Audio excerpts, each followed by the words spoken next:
ជំរាបសួរនាងខ្ញុំវិជ្ជបណ្ឌិតទីសវណ្ណរតន៍បម្រើការងារនៅមន្ទីរសម្រាប់ព្យាបាលនិងសម្ភពមាតាតើមានផលប៉ះពាល់អ្វីខ្លះករណីឆាប់មានកូនម្ដងទៀតក្រោយពីសម្រាលកូនដោយវះកាត់ការសម្រាលដោយវះកាត់មានន័យថាគ្រូពេទ្យធ្វើការវះកាត់ទៅលើសាច់ស្បូនរបស់ស្ត្រីដើម្បីយកកូនចេញតាមកន្លែងដែលគ្រូពេទ្យធ្វើការវះកាត់នោះខុសពីការសម្រាលកូនតាមបែបធម្មជាតិដោយស្បូនមិនមានការប៉ះពាល់ឬមានស្នាមមុខរបួសទេ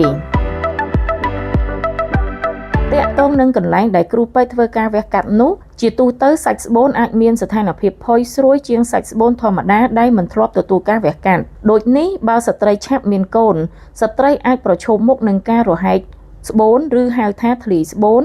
ដោយសារកន្លែងដែលវះកាត់នោះមិនទាន់ជាឬក៏មិនទាន់ជាប់បានស្រួលបួល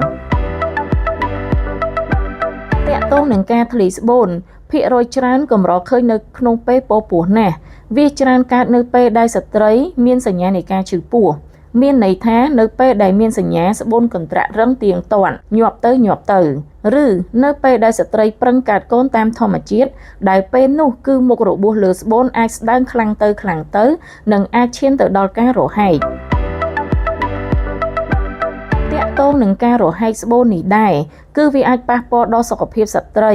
ដោយសារការរហែកនេះកត្តាមួយចំនួនវាប៉ះលើសរសៃឈាមធំនៅសងខាងស្បូនដែលធ្វើឲ្យស្ត្រីមានការបាត់បង់ឈាមច្រើនក្នុងរយៈពេលមួយលឿន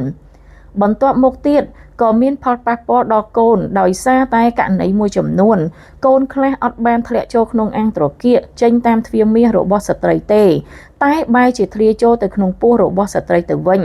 អាចធ្វើឲ្យកូនមានកង្វះអុកស៊ីហ្សែននិងគ្រោះថ្នាក់ស្លាប់ក្នុងពោះករណីដែលសង្គ្រោះមិនទាន់ពេល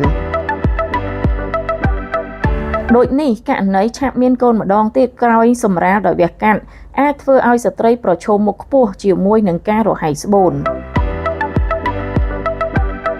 តាមការសិក្សាកន្លងមកគម្លាតសុវត្ថិភាពក្នុងការមានកូនម្ដងទៀតក្រោយសម្រាលកូនដោយវះកាត់គួរចន្លោះ12ខែទៅ18ខែ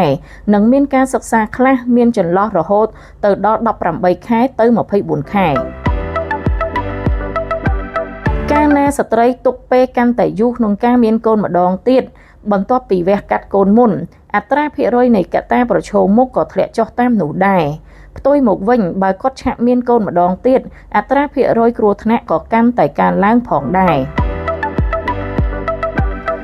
ស្ត្រីគួរមកឆែកសុខភាពឲ្យបានត្រឹមត្រូវមុនរៀបចំផែនការយកកូនម្ដងទៀតបន្ទាប់ពីសម្រាលកូនដោយវះកាត់មុនជាចុងក្រោយសូមជូនពរស្ត្រីគ្រប់រូបប្រកបដោយសុខភាពល្អ